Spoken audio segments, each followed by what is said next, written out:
Athletics. And the pitch is swung on, hit the right field, hit deep. Whitefield going back at the track, over his head, and over the wall. Do you believe that? And 29 other MLB clubs. Ramirez with a drive to deep right, away back, goal! Go Hayes! Hits a bomb out there by the Rocks. And boy, oh boy, this third inning is now showtime. It is a Judgian blast. All rise. Here comes the judge. Join us as we take you inside the baseball universe, from humidors to spin rates to game-changing moments. We have you covered. Spend your afternoon with us next from the town, only on A's Cast Live. Here's Chris Townsend. Good afternoon, everybody, and welcome to another edition of A's Cast Live. As the Athletics move, I guess we would say up the Beltway. I have been to both Baltimore and D.C. I took the train. I want to say you go down from Baltimore, Maryland, into D.C. You're definitely going east to west, I think. So they've moved up the Beltway, as they like to say, out of our nation's capital, which was a lot of fun. It was great having Sean Doolittle on and seeing baseball in D.C. and the shots of D.C. Such a huge part of our country and our country's history, obviously, with the White House and the Capitol building and everything that goes on, and just basically government and so many people from around the world who are constantly going to D.C. A lot of fun. The A's playing there for the first time since 2005. Also a lot of fun is what's happening today in Baltimore, Charm City, where A's fans, you're going to listen here on the A's radio network and on A's Cast, and you're going to hear Vinny and Alex. There's going to be a buzz in the background. A buzz in the background of the Baltimore Orioles. And this great franchise, which has just been dormant for so long, is back.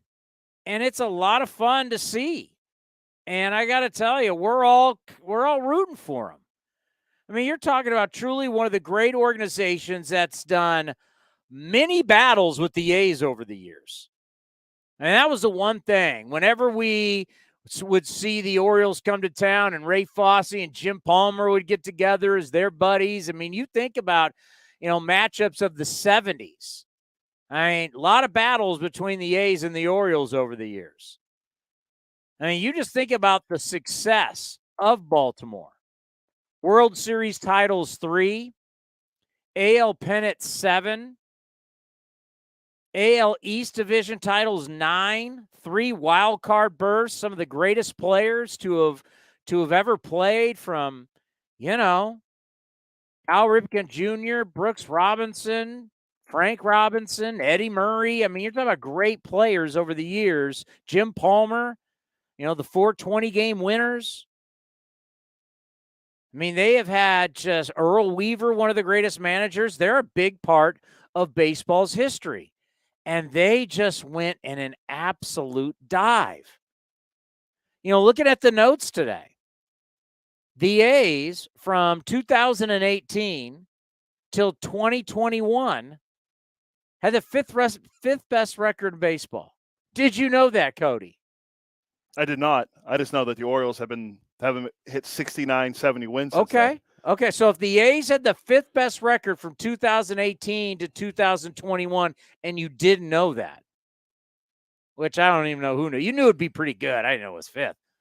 Where did the Orioles rank in record 2018, 2021? I'll refresh your memory. There's 30 teams in Major League Baseball. Well, since seeing that they haven't won over 70 games since 2017, this will be the first year because they're at 69 right now. I'd say they're dead last. They're 30th. Dead last.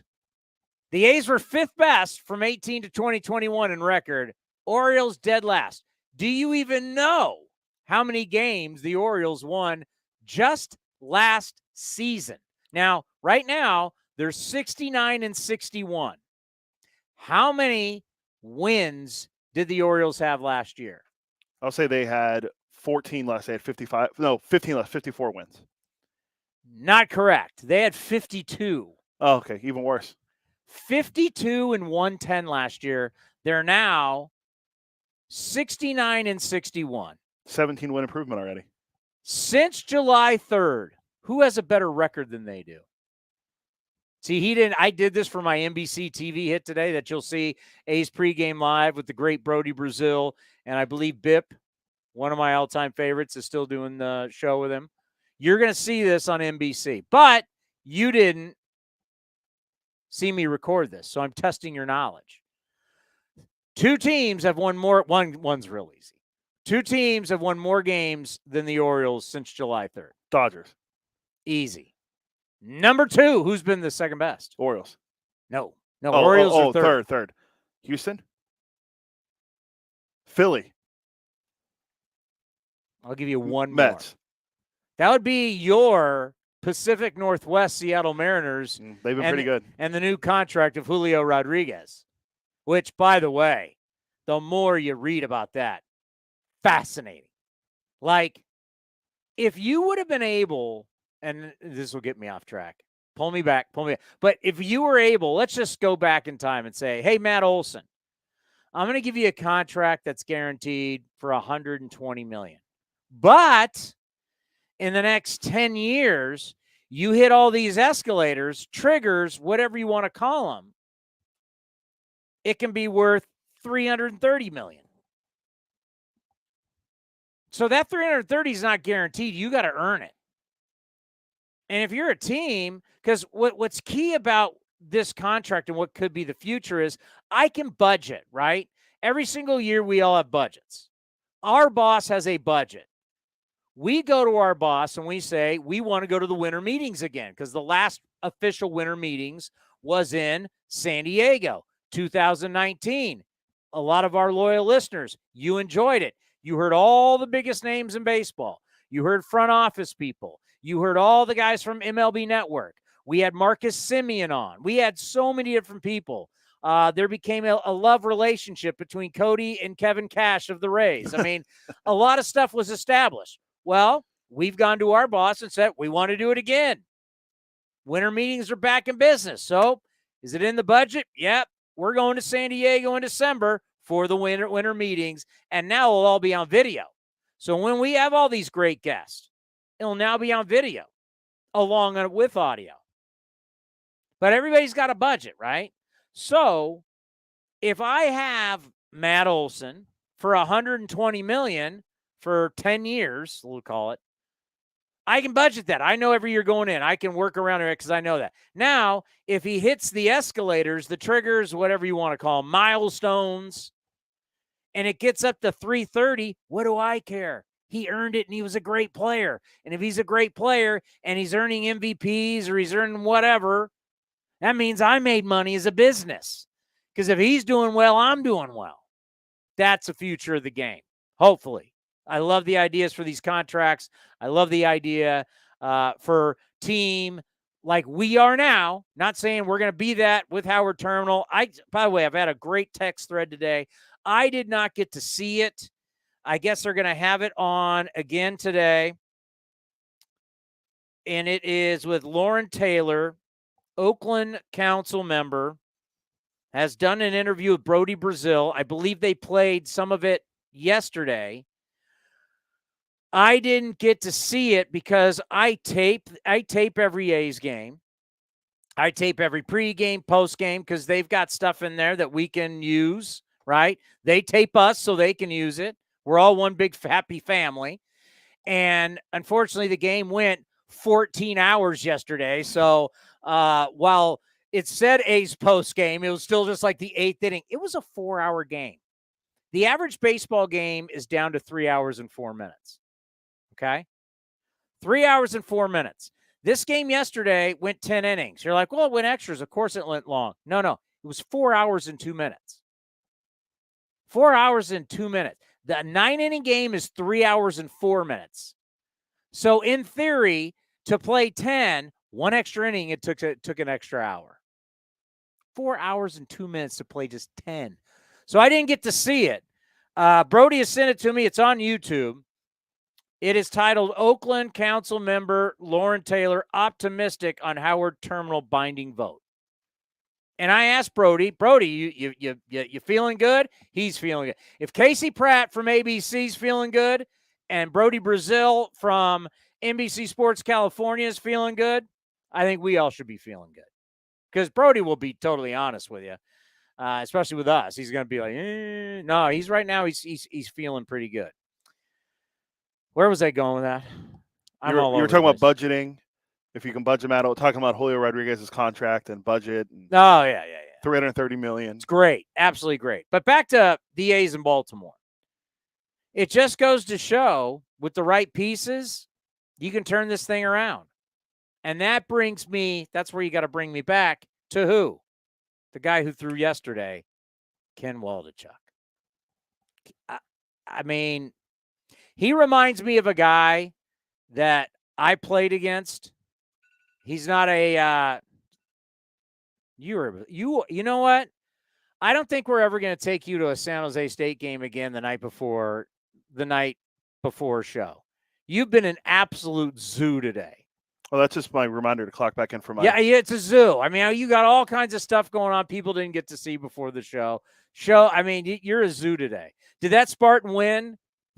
It was a big win. That Spartan win last night over Portland State fry you for today? All I know is bring on Auburn. Yeah. As we talked about yesterday, leaving the game last night at Spartan Stadium, San Jose State just didn't want to show the playbook to Auburn. That's why they struggled to the very end to beat this garbage Portland State team. We didn't absolutely blow them out and manhandle them like we were supposed to because we didn't want to show Josh Donaldson's and Tim Hudson's Auburn Tigers what's coming to War Eagle in Alabama. And off the top of my head, I can't remember where the hell they are in Alabama. Where is Auburn? Let's see. It's not Birmingham. Where are they in Alabama? Let's see. You tell Bo Jackson and the Auburn Tigers we're coming. Jordan Hare Stadium's where they play. It's in the where is it? You don't put Auburn football, but Auburn University will tell you. Auburn location is it in Auburn? Eastern Alabama. It's Auburn, Alabama. We're coming to Auburn to take on Auburn, Alabama. Population 76,000. Bring it. It's going to be a body bag game. Yeah, for Auburn. Yeah, so you're a little frazzled today. Can you get it together? Yeah, I'm good here now. On A's Cast Live on a Friday? I'm good now. Back to Ken Waldachuk. Waldachuk reminds me of Scott Carl. Do you remember Scott Carl? I know the name, but I don't remember seeing a pitch. Scott Carl had a decent career, pitched for the Milwaukee Brewers. He was a tall lefty, hit the ball real well. I think he had a 500 look it up. I think he had a 500 record. And the only reason why I bring up Scott Carl is Carl with a K or C? K. Not because I'm a Brew Crew fan, even though I love me a lot of their broadcasters. 54 and 56 with a 4.81 ERA. Played against him in high school, and he was dominant. And no one knew who this guy was. He was from North County, San Diego. We were the dominant team, right? The high school team I was telling Alex Jensen the story today. We set the record. We set a bunch of offensive records in San Diego. And if you don't know, there's been a few good baseball teams and baseball players out of San Diego. We were the favorites. And this dude out of North County came out and just blew us away. Couldn't hit him. Couldn't see it. He hit the ball, and it was nasty. And by the way, what was his? Yeah, he pitched in Major League Baseball. Ended up having a decent little career. Yeah, 54 and 56. How much money did he make? He made a little dough. 4.81 career ERA. He made, let's see if it has it, should. He made $8.5 million. Scott Carl. That's who he reminds me of. Now I think he's going to be better than Scott Carl, but just the way he pitches it reminds me of that. And I'm thinking to myself watching that yesterday, clearly the Nationals had a game plan to that, and it's so different now. Like I told you, I watched video on Ken Waldachuk. If I watch video of him, what do you think the Nationals had? They probably knew, and I'm not going to say probably, it was obvious. This kid's going to try and establish his four-seam fastball. He loves it. He throws it a lot. We're going to come out hacking. So what happened on the very first pitch of the game? See, these guys, I have to watch every game. I was watching it. Oh, actually, I missed the first half inning. Exactly. See, or second half of the first inning. The difference between all the people I work with who they act like they're covering this team and the bozo like me has to cover every inning of every game. Yeah, I made sure I put out his first strikeout on Twitter. Yeah, don't think I didn't come down Amelia Schimmel's road when she's tried to come after me about extra innings games. I'm like, hey, did you watch this? Oh, well, yeah, is that? Yeah, you all love extra innings when it fits your time, when it fits in your schedule. But some of us have to watch the entire 4 hours and 2 minutes. First pitch, guy swings at it. It's a double down the line. It went base hit, reverse K, base hit. 3 out of the first 4 batters, Ken Waldachuk face got a base hit. They were hunting heater right out of the gate. They said, this kid's going to come at us, and don't wait till you see that secondary stuff. You get it. It's called grip it and rip it. And that's what they did. And I'm in panic mode. I have no idea how Scott Emerson is feeling. I should have texted Emo. I have no idea how Ken Waldachuk, Shea Langoliers is feeling, but how far is D.C. from San Jose, California? It's about a 5-hour flight, 6-hour flight. It's 6.5, no question. I'm panicking back in San Jose, California. I don't know how they're feeling. I'm panicking. If you drove, it would take 42 hours. It's 2,842.3 miles. 2,842.3 miles away from Washington, D.C. Yours truly is in panic mode watching this game going, oh, my God, this is not the start. I've been building this up. Can't wait to see Ken Waldachuk. We had Eric Valenzuela on, his former head coach. We're talking about how great this is all going to be. And he gives up 3 hits in the first 4 batters. Oh. You see this Stockton Port hat, how red it is? That's how red my face was. I was in panic mode. But not Ken Waldachuk. He settled down. And I'm even giving you the guest today, by the way. But we're going to talk to Mark Kotsay about it. It's Friday. It's the Mark Kotsay show. He is going to be here. Scott Hatteberg. Nice little career. He did something. What did he do? He did something that's the anniversary on Sunday, 20 years ago. He hit some home run. He did. What did he do? What? He had to learn how to play first base. I mean, did Wash really hang out in his living room? Wash is going to be here next week, Tuesday. Was Wash really in his living room? We got to ask Wash. Did he really think it was going to be that easy? But Scott Hatteberg is going to join us coming up here at 1:30. Mark Kotsay for the Mark Kotsay show at 2 o'clock. And then the Eno Sarris show, national baseball columnist who we now have every single week. And by the way, all the A's fans like to tell me when I'm wrong. Have you noticed that? And he's one of them, too. You guys love to say when I'm wrong. You love it. You love to throw it back at me. Would you agree with that? Yes, 100%. You guys love telling me I'm wrong. But you know where I'm not wrong? And finally, I'm vindicated. Starters innings, bullpen innings. Oh, that's right. We heard about that.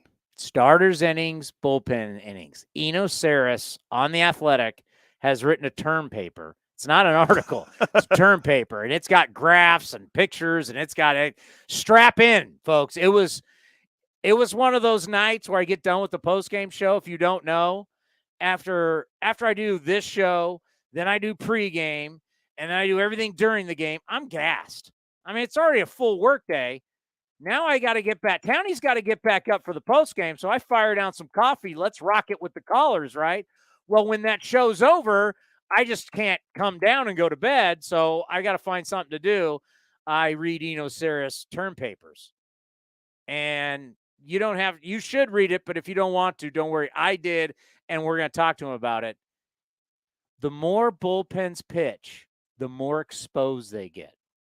And the more that number is, remember there was that number that they talked about that, well, you lead the starter in a third time through, and now all of a sudden his numbers are here, and you bring in the fresh arm, and their numbers are way down here. Well, the more these bullpens start to pitch more innings, the more these numbers start to even out. Because most bullpen guys aren't great pitchers. And you're asking more of them, and now just getting up there and blowing heat, numbers ain't producing like they used to.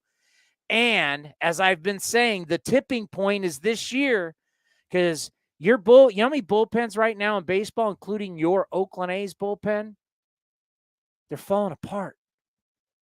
They're absolutely falling apart. And there's an entire month left of baseball.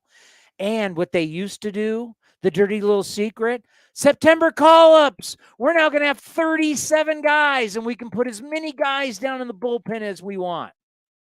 Can't do that anymore. Now you're in trouble.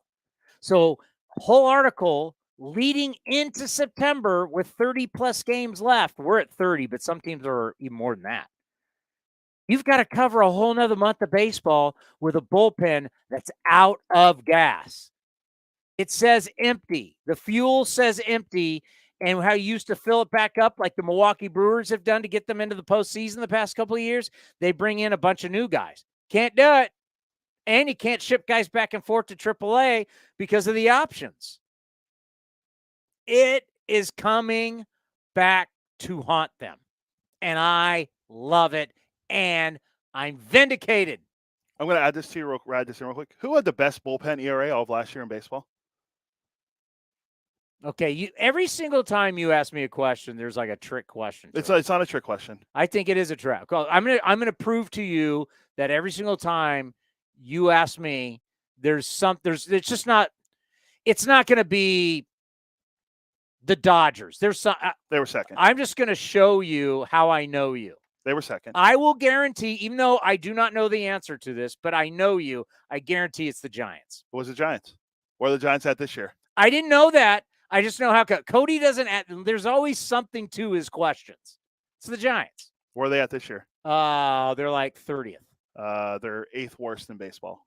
That's what? Bullpen ERA. Oh, okay. But in bullpen WAR, they're like the worst. Yeah, and they're overusing their guys. That's guys like Dom Leone. We're not overusing guys, and we're 20. We moved up from 28 with our horrific performance yesterday by the bullpen. Check this out. We actually went from 28th to 27th in bullpen WAR. I'm looking it up right now. Where's WAR at on here? I've been here. I'll find the bullpen. It's far right. I had it yesterday. Yeah, here it is. We're 27th. According to Fangraphs WAR, the number one bullpen in baseball is the Dodgers. Yeah. Dead last, the Cubs. The A's are 27th. The A's. Think about that. We're not like Eno talks about back-to-back-to-backs, back-to-back, total overusage, running on fumes. We're not one of those teams that overuses certain guys, and we're 27th in WAR. Yeah, the Giants are 25th. Bullpen WAR. Yeah, 1.3 for the Giants bullpen. They have 61 wins. They're 46 wins off of last year. And then how about, and in this article too, I wasn't able to get this in with Eno, but one of the things the Giants did, basically, we'll call it as we see it. Is Hattie there? No, he's not there yet. Those are our other videos. The Giants basically are Moneyball gone bad. They've kept one less reliever so they could have one pinch hitter. Remember their big deal last year? Record pinch hits and all that kind of stuff. How they utilized the roster, it's all falling apart. Moneyball. Last year was Moneyball gone good. They looked like geniuses. Won 107 games. Bullpen was great. Most pinch hits ever. Utilized the platoons, the splits. It was genius. This year, all falling apart. Record collapse. Record. Yeah, like I'm looking at it right now. Lamont Wade Jr. last year was a huge player for them. Essentially, I don't want to say 4A guy, but a guy that they got as a guy that was DFA'd. Pinch hitter. Yeah, and he had a bunch of pinch hit home runs. He had 18 home runs last year, hit 253. He's hitting 177 this year with 8 home runs. You can't expect these guys to platoon every year and have career years. Before Scott Hatteberg gets here. Yeah, he's still not here yet. Why don't we play what happened today in the streak? Okay, let me get it. This happened. What happened today? We'll play it. This happened today, 20 years ago. So they have Sweeney, Tucker, and Ordaz on the right side, and Perez playing at shortstop. And over now at third base is Alicea, and Miguel Tejada is up for the A's. And wouldn't this be fitting? And the MVP chant. 1 out, bases loaded. 2 outfielders, Ibanez and Beltran playing shallow. 5 infielders, 1 out, 9th inning, and a 6-6 tie. Grimsley ready. He deals. And it's a line drive, base hit, center field! Greg Myers scores from third! Tejada wins another ball game! 19 straight for the Athletics. They've tied the all-time American League record.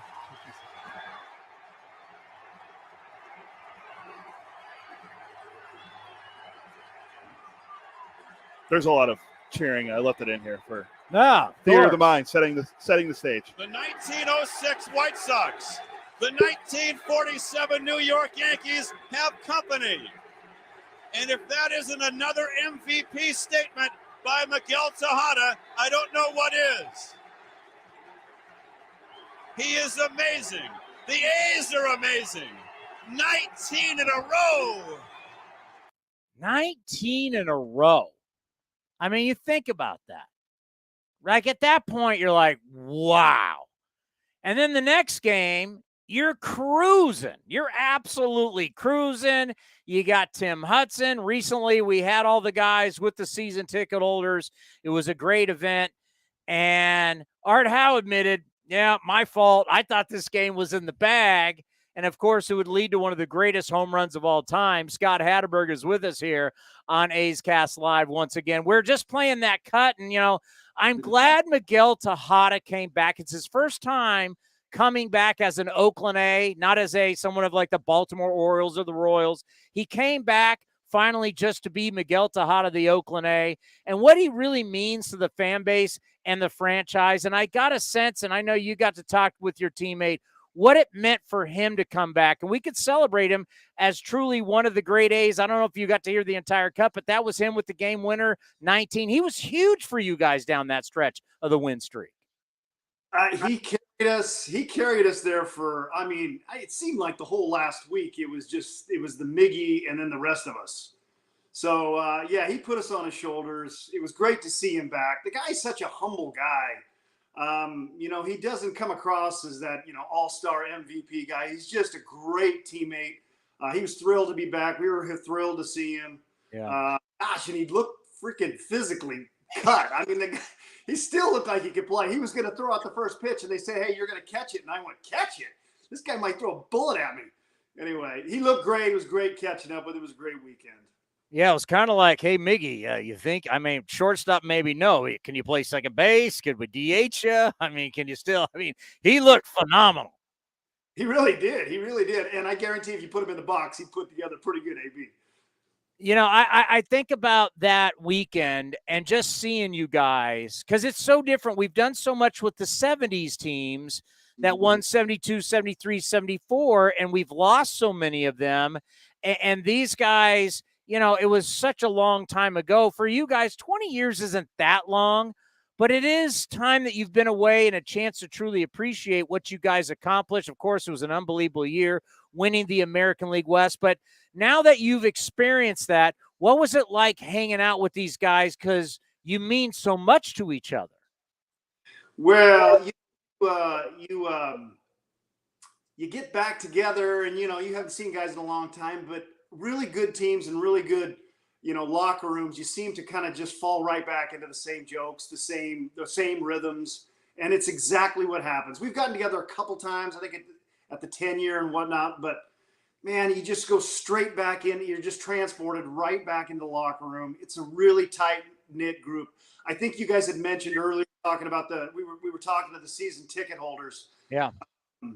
It just felt seamless. I knew everybody. I knew when DJ got the mic, he wasn't going to let go for a while. And I knew the stories, and there's great rhythm, people jumping on. There was just great chemistry, and I know it's so cliche to say that's what it takes, but honestly, I was in a lot of locker rooms. I played 14 years, and there was none that came close to the ones that I had in Oakland, and especially that team. So there's something to it. I know it was a big part of, you know, how we were able to accomplish what we were able to accomplish. I think this weekend was really big for Art Howe. There was a lot of emotion, and obviously the movie that everybody loves, and of course you're so prominent in the movie. But Art, the way he was portrayed, it definitely hurts him. And I did an interview with him after we did the event. I did an interview with him where he broke down and had tears when I was asking him about what does this mean to come back and get the love from the A's fans, because A's fans truly love him. He got tears and choked up. Just talk about what this weekend meant for Art Howe and truly getting his due that he deserves. No, I love that question. It's the one thing. Listen, Hollywood's going to make a movie. You got to have a Darth Vader in the movie, right? I mean, so this is the hot sauce they put on it. And he was the guy, and he was just not that guy. And he is, if you know Art at all, he was really, for us, the ballast to that team. I mean, he was so calm. I know him and Billy had a little bit of a turbulent thing, but I didn't know it until really the stories came out. He hit it. He protected us. The guy is just as even keel, as classy, as pro as they get. And, he's a big reason we were able to, maintain a streak like that. I mean, I can't say enough good things about the guy. And that's just the baseball side. Outside of the uniform, the guy is just the most pure, great guy.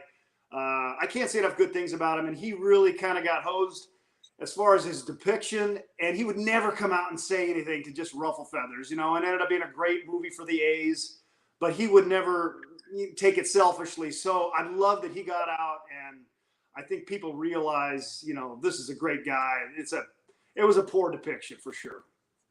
Yeah, great story. Clay Wood told me that after 2001, that, everybody votes, that everybody gets whatever for the playoff money in their shares, and that they left out the grounds crew.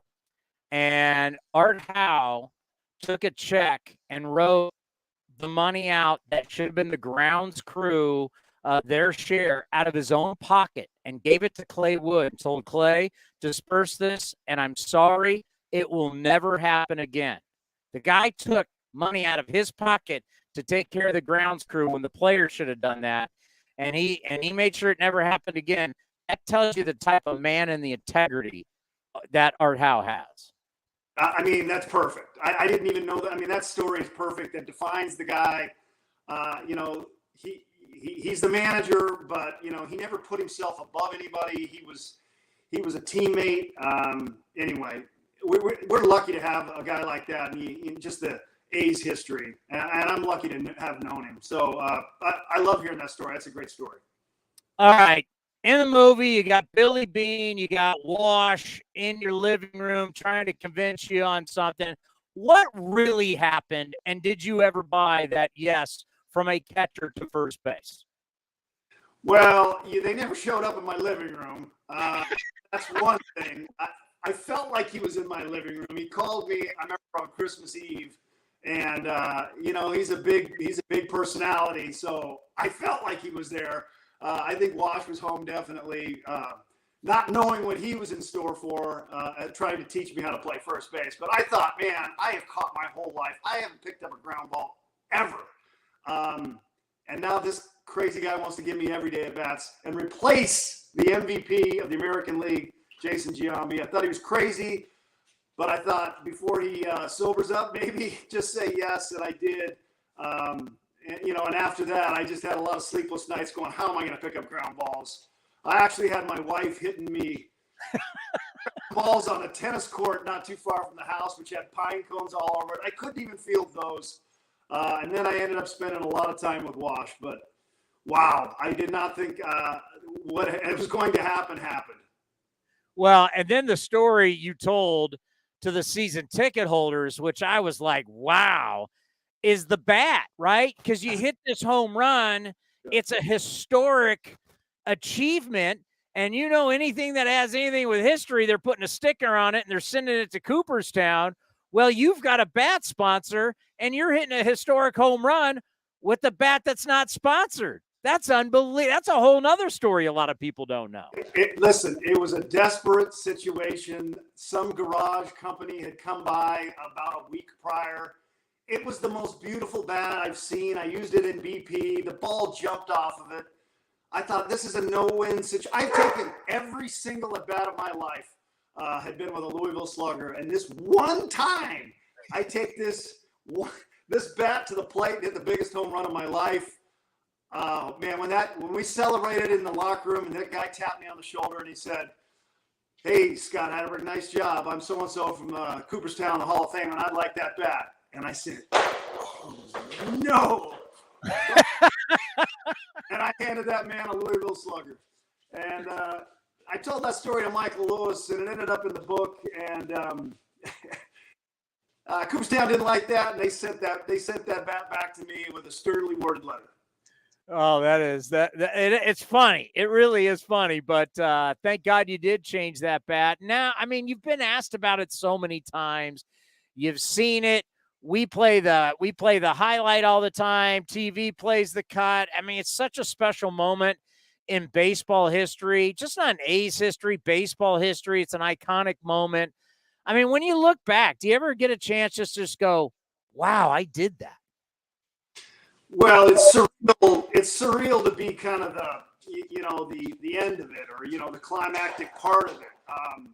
Having, and it's, I can't, I look at it and just, I mean, the at bat was a blur, and for it to go out, I don't know. It was just such a great moment, but it was such a great month. I mean, it was like 3 weeks of us doing this, and it just built and built and built. And some of those last few games, there were so many people in the Coliseum, and Miggy came through. I think you guys were playing a few of them. Yeah. There was some dramatic stuff leading up to it. We didn't really even know what the streak was until late. Nobody, really heard of a winning streak. So it was a great moment. I look at it, with a ton of pride, but it was such a group pride thing too that I get a little more credit, I think, than I deserve, just because of the way it ended. But man, it was a great team effort for, almost a month. Well, and think about it. This game's a blowout, right? I was actually, I was doing morning radio on the sports radio station, so I had to get up early. It was a blowout. I went to bed. I didn't even get to see it live. It wasn't until I woke up like 3:30 in the morning and knew what happened. I mean, this game was a laugher. So I'm thinking about, for you, you're never probably first X amount of innings, first couple hours of the game, even preparing yourself mentally for this. And then all of a sudden, before you know it, the Royals have come back, and now you got to be the hero. It was one of those swings of emotion that it's hard to describe. I mean, we did it. We had all, I mean, if you look at that Coliseum, I remember there was fans in all those center field bleachers. I mean, they were everywhere. The place was rocking. The number was up. We had Huddy on the mound. We had an 11-0 lead. And the lowly Royals weren't going to take it from us. And I'm drinking crappy coffee. We had, I think, the September call-ups were up there, and I'm, shooting the breeze with all these new guys. And we were going to coast to this and, dump some champagne on somebody. And gosh, smash cut to me up in our crappy, dingy cage with Greg Myers, watching this stupid little dusty TV we have up there, just watching it unfold and everything get quiet and going, oh my gosh, we're going to lose this, and I'm going to have to go pinch hit and against, just a no-win closer in Grimsley. So the emotion swing was it was something I've never experienced for sure. And then you talked about, I mean, at that point, Grimsley's nasty. Oh my gosh, he's nasty. And I'd faced this guy a lot before, and he's yoked up, steroids, not sure, but he sure looked like it. I mean, 98 mile-an-hour bowling ball sinkers. How am I supposed to hit a ball in the air off this guy? I mean, I just remember thinking to myself, listen, let's just you got to have some kind of plan going out there other than taking, Thunderbolt the bat or whatever that freaking bat was that I had. Roy Hobbs. Yeah, right. I had to do something other than that stupid thing. But I just wanted to get a ball up in the zone. And the first pitch was a big power sinker, ball one. And I thought, oh, yeah, it moves even more than I remember. And I just thought, okay, see it up. If it's up, try to get maybe a double, get a guy in scoring position. And, I got a pitch up and I was on time. And this that pure feeling, I don't know if you felt it in baseball or golf, when it's just like you don't feel anything. Ball jumps, the place goes crazy. It was an out-of-body experience, and I ran around the bases with zero poise. It was an amazing celebration, and it's just kind of a blur of a moment. But my gosh, yeah, I'm getting chills thinking about it. Yeah, and I think about your career and where we are today, especially with the A's, now that you're working in the front office, to where, we've got 8,000 catchers that we've drafted and traded for, and you only one plays. And I don't like to see young guys DHing a ton because that's not good for them. I don't think mentally that's good for them. And we had Langoliers on this program. I said, hey, where else can you play? We've had his college coach on from Baylor. He's played some outfield. Langoliers thinks he could play some first and some third. You know, if Susak's going to hit, you know, the first-round pick and he's coming up quick, got to find a spot for him. If Murph's going to be behind the dish. I mean, you kind of showed, as you said, I played catcher my whole life. Well, guess what? We need your bat. You've got to find somewhere else to play. And wouldn't you say versatility is so huge for these young guys, whether you've played catcher your whole life or you've played short or right field, it's important for these guys to learn to play other positions. I think it's a great point. And I think more than doing it is being open-minded to doing it. I mean, this is the situation. You know, you get in the draft room and you don't really draft for need so much as you draft for the best talent that is at your pick. And it just so happens. I mean, we haven't had a good catcher for a long time, and then we get Murph, who may be the best in the game, and now we got Langoliers, like you said, Soderstrom and Susak. I mean, it is a logjam, but it's a great logjam. The versatility part's huge. I think that, you know, if you can catch, there's certain positions you can go figure out. Shea is such a blue-collar, awesome kid. I loved him at Baylor. So thrilled to have him. The one thing about the A's is, you know, certain guys like Murph, they get real expensive, and we have a hard time keeping some of those guys. So there's some poker chip kind of sensibilities with all of this. So that's part of it. But, man, I'm lucky, but I'm with you. I don't like seeing a really good player like that just DHing. I'd love to see him wearing the leather somewhere. You know, I let's end on this, and we always appreciate your time. I mean, obviously, you're etched in A's history forever. So whatever you want to do, I mean, you were great on television. You've now worked with Billy for years. You know, when you think about looking forward long-term for you, what do you want out of your baseball life? Wow, good question. Sound like my wife. Well, listen, I played a long time, and you know, while playing, you know, you're gone a lot, and that's 10 months of the year you're on the road. I've been really fortunate to be a part of this organization, which there was no question as to where I wanted to be, and Billy was so, you know, open about me doing a lot of things, and I have done a lot of things. I've done the player development, the coaching side, and the scouting side has been really interesting, and I love it. I have one more kid who's actually playing soccer at University of Arizona. She's a freshman. So I kind of got to push off a little bit of the really dipping, jumping in the water completely as far as immersing myself in the whole front office thing. I want to be away a little bit and support see some of those soccer games. But I don't know. I like a lot of things. I don't know exactly what direction I would love to go, but I just know one thing. I want to be in the green and gold. Anything doing that with them is great. Perfect for me. Well, whatever you want to do, you can do it. Hey, maybe we get an all fly fishing team, and you can fly. Okay, you're on the Christmas list. I like that. We'll go to Dave Cavill and say, "Hey, we're going to start competing in fly fishing. We can put a team together. I know Billy can do it. I know you got. I mean, maybe we put a team together." Oh, we got a team. Okay, now you got the wheels are running. I got it. I'm on it.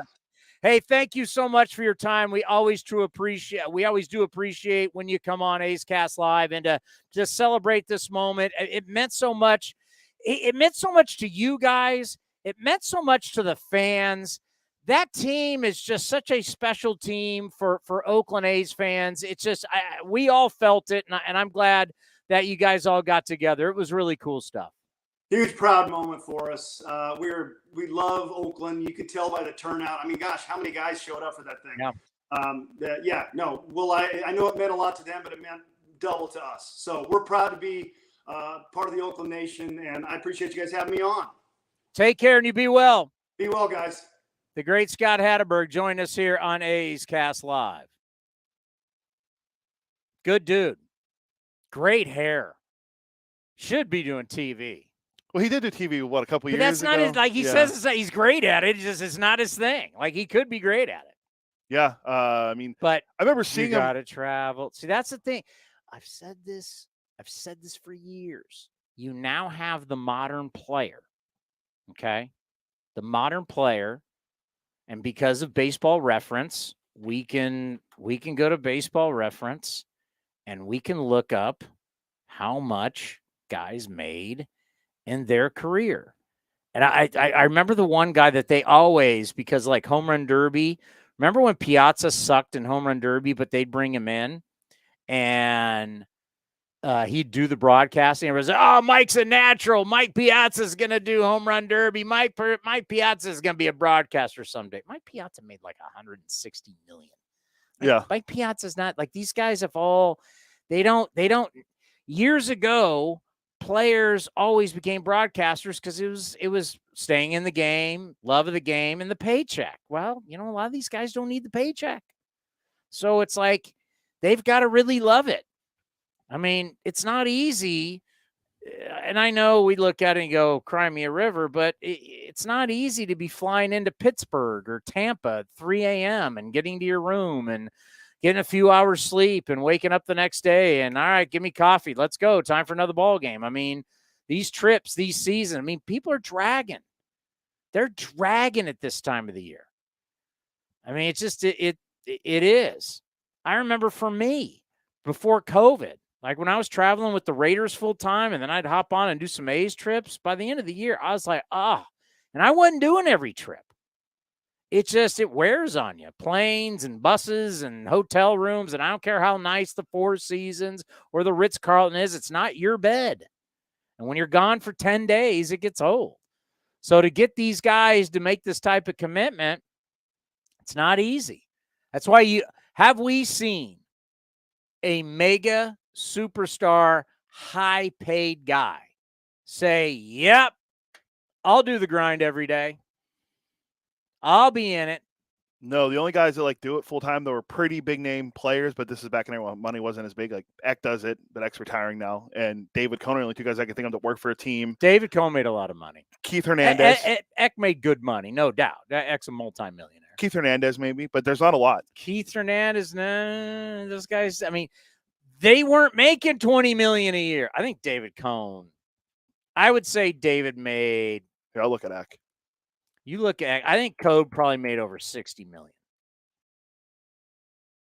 Because he got there at the very, he was still the hired gun in the late 90s guy when guys were starting to make, he made $66 million. Eck made $66 million. Eck, if you round up $28 million. Yeah, I mean, Eck doesn't have, I mean, Eck loved it. But yeah, David Cohn would probably be the one guy because now these guys are signing contracts at $200 million. You think they're going to be flying around? I mean, they may want to do some home games, right? I mean, we could. Eric Chavez wasn't, and Eric was not going to get on that grind. Now he's on that grind as a hitting coach, but I'm just wondering if there's not a big time, huge contract guy that's now went, yep, I'll sign up to be a broadcaster. Like Kruk and Kipe. Kruk and Kipe have made, Ray Fosse made more money as broadcasters than as players. Like I'm looking at Earl Horshiser because he travels a lot for the Dodgers. He made 37.5, so around $38 million. Yeah. But again, he didn't get, I mean, the most money he made in the season was $4.3 million. This guy was the best pitcher at one time. Yeah. Cy Young, before he got hurt in his shoulder, Oral was, A's fans, 1988. Didn't Hatteberg only do like 20 games a year or something? It was like, he was doing 20. Yeah, it was the start of saying, Ray, you don't have to do every game. Yeah. Because Ray wanted to do every game because that's Ray. Ray was a workhorse. Ray wanted to do every single game. He didn't even like the games that, whether it was Fox Sports or Comcast, they didn't even have, if they didn't have a game, it pissed him off when he had to only do radio. I mean, Ray wanted to work every day. And you had to be, hey, we got to bring some guys in. Ray, you don't have to do every game. So that's who started bringing guys in. Brought in Mulder, Chavez. Like, Mulder, you're not going to get Mulder to do every game. Yeah. No. Like I mentioned to you the other day, I was hoping because the Braves are here Tuesday and Wednesday. Oh, Braves got back to me. They said they're going to check with Ole about coming on. So Matt Olson, let me tell you something. I have relationships with people. Like if Matt Olson, and it was like, oh, Matt Olson can't come on. I would literally yell at him from across the field while we're doing A's Cast Live. What's up? Like, that's why Donaldson's always going to come on, because if Donaldson doesn't, I'd be screaming at him because he's right there behind us. Well, he's taking grounders at third base. Yeah, JD's my guy. But Olson knows. You don't think Chapman came over? Yeah. You think Chapman's going to go take ground balls and say he can't come on A's Cast Live and not hear it from me? Yeah. Not to say that they wouldn't still blow up, but they're not. I have a relationship with these guys. I had to build them up for all these years. The least they could do is take care of me now. Yeah, so we're hoping to get Olson. I'll walk over as Olson's taking ground balls and go, bro, really? We're also hoping to maybe get, waiting to hear back. The Orioles said they're going to check. Maybe we're going to have our good friend Brandon Hyde back again over the weekend. What about Wash? Wash will be here, and Walt Weiss. What about Walter? The one what I was getting at was, I asked her, I said, do you think Tom Glavine travels with the Braves? No, Tom Glavine doesn't travel with the Braves. You don't tell me he wants to come out here and play Pebble? You kidding me? You can't get Hall of Famer Tom Glavine. How much money had Tom Glavine made? Well over $100 million. You're not getting Tom Glavine to travel out here. I mean, we'll see our good friend. You got no chance. We'll see our good friend Chip Carey at least. Oh, yeah. He's the man. I'm wondering who's going to do TV with him. They have like 9 guys that feel like they have a pretty good Tom broadcast team. Glavine would not travel out west unless he had something going on. He made almost $130 million. Exactly. He's Tom Glavine. He's one of the greatest pitchers of all time. Friend of the program. You think you're gonna get Greg Maddux to do anything? No, you can't. He's hard to find. You better go to Vegas to find him, Yeah. and you better go to the first tee because otherwise, Greg Maddux is a ghost. You want to talk about a guy that is the most unassuming. I don't know if I've ever told the story, but at the end of my illustrious career at San Jose State, I was kind of getting, was I going to coach? Was I going to broadcast? I actually, a couple of years, went down and did camps at the Las Vegas School of Baseball. Okay. My best friend, who we were with last night, Dean Matson, his twin brother, who played for the Cubs. He's now works for the Red Sox. I saw him at a Cal baseball game. He's one of the top guys for the Red Sox brass. He used to run the Las Vegas School of Baseball. So we'd go down there for these big Christmas camps. And Maddux, being a Vegas guy, knew all the guys. Maddux would come out. He's in just like a regular jacket, glasses, hat. He's talking to everybody. And he's driving just a nothing fancy Lexus. It's a Lexus. I mean, it's not fancy. I got a Lexus. It's not fancy. I mean, it's nice. I was going to say Volvo. He looks like a Volvo guy, but it's nice. But he's not some $100,000. He's in glasses, some golf hat, and a golf pullover. Comes over, talks to people, gets in his Lexus, and goes home.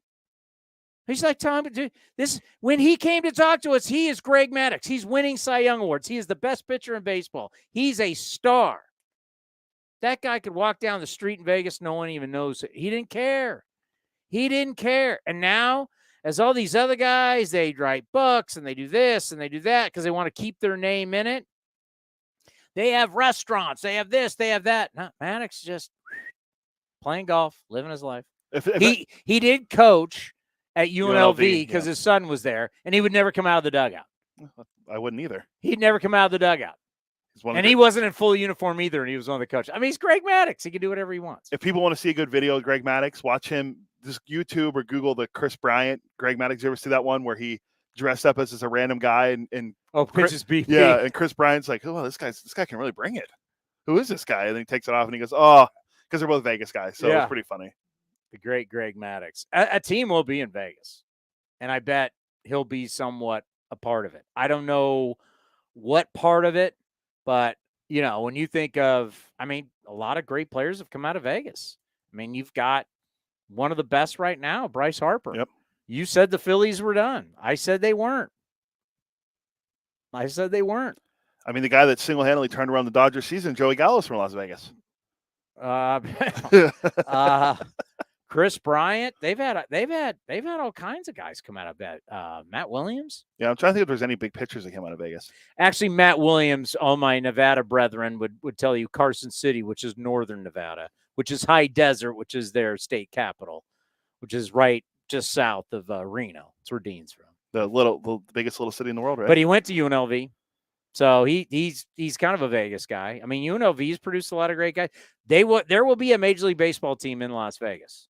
And I guarantee you, somehow, some way, Greg Maddux will be a part of it. It says Barry Zito was born from Vegas. I know he has Vegas ties. He's his dad worked there. He grew up in San Diego. Yeah. I'm just trying to look and see if there's anyone else. Yeah, the biggest one's Maddux.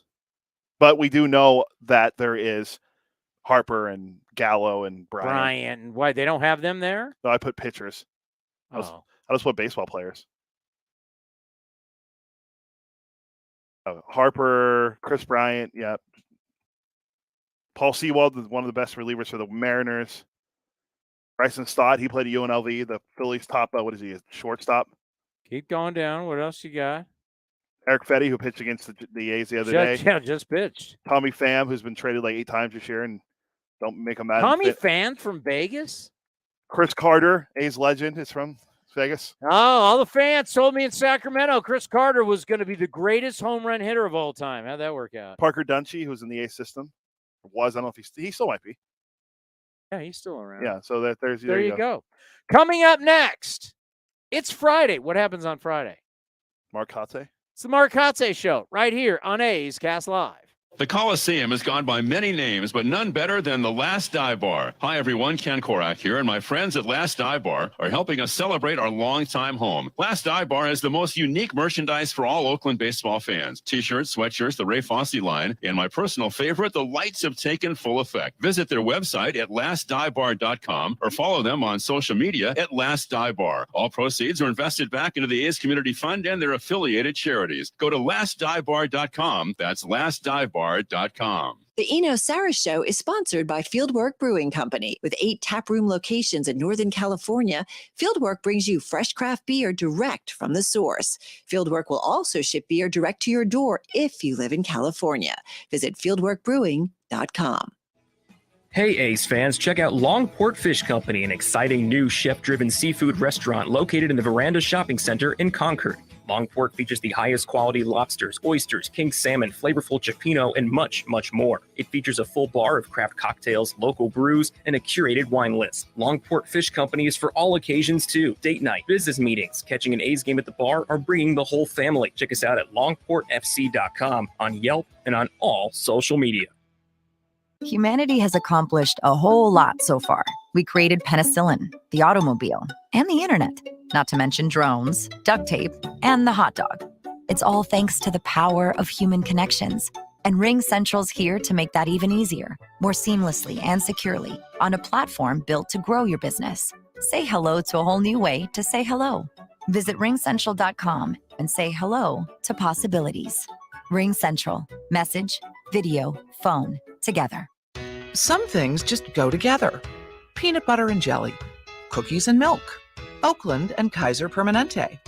If that last one caught you off guard, it shouldn't, because Kaiser Permanente has been helping keep Oakland healthy since our very beginning. And as the official healthcare partner of the Oakland A's, that won't be changing anytime soon. Whatever you may need, you can trust Kaiser Permanente to help keep you feeling your best. Kaiser Permanente. Thrive. Visit kp.org today. Coming in at 5'3", it's #1 mom. She switched to Xfinity and got the all-new 3-for-1 bundle. Unlimited internet, streaming, and Xfinity Mobile. All for what you could pay wireless companies for just one 5G unlimited line. Boom shakalaka. Go to Xfinity.com/3-for-1, call 1-800-XFINITY, or visit an Xfinity store today. Limited time offer. Restrictions apply. Xfinity Mobile requires post-pay Xfinity internet. After 24 months, regular rates apply to all services and devices. This is Chris Townsend for the Chicken Pie Shop of Walnut Creek. Great news! Our indoor dining is back, along with our beautiful patio dining. Come taste our world-famous chicken pie that has been served in Southern California for 83 years. The Chicken Pie Shop of Walnut Creek has one of the most dynamic menus, plus a full bar. Pot pies, gourmet burgers, sandwiches, salads, flatbreads, and more. Don't forget, we still do takeout and delivery. For all the information, go to chickenpieshopwc.com. That's chickenpieshopwc.com. Unlock offers and receive exclusive in-game features by downloading the MLB Ballpark app for iPhone and Android today. Plus, get the latest information on game times, schedules, and more. When Northern California businesses need some pop in their lineup, they call the bank rooted in the East Bay, Mechanics Bank. Since 1905, Mechanics Bank has been helping Bay Area and Northern California businesses find success and perform at the top of their game. See how they can make a difference in your business today. Call or stop by your local branch or visit mechanicsbank.com. Mechanics Bank, the official East Bay bank of the Oakland A's. Member FDIC and equal housing lender. If you're looking for a new mattress, Nest Bedding has you covered. Sleep on the same mattress Hall of Famer Ricky Henderson sleeps on. Nest Bedding is a national brand with family-owned prices and service. You can shop at one of their Barrie locations, and all stores are sanitized and safe, or you can navigate their easy-to-use website, nestbedding.com. That's nestbedding.com. Green and Gold fans, use the coupon code Oakland and you'll get 10% off your entire order. Nest Bedding, love where you sleep. A's Cast Live continues from the town. Here's Chris Townsend.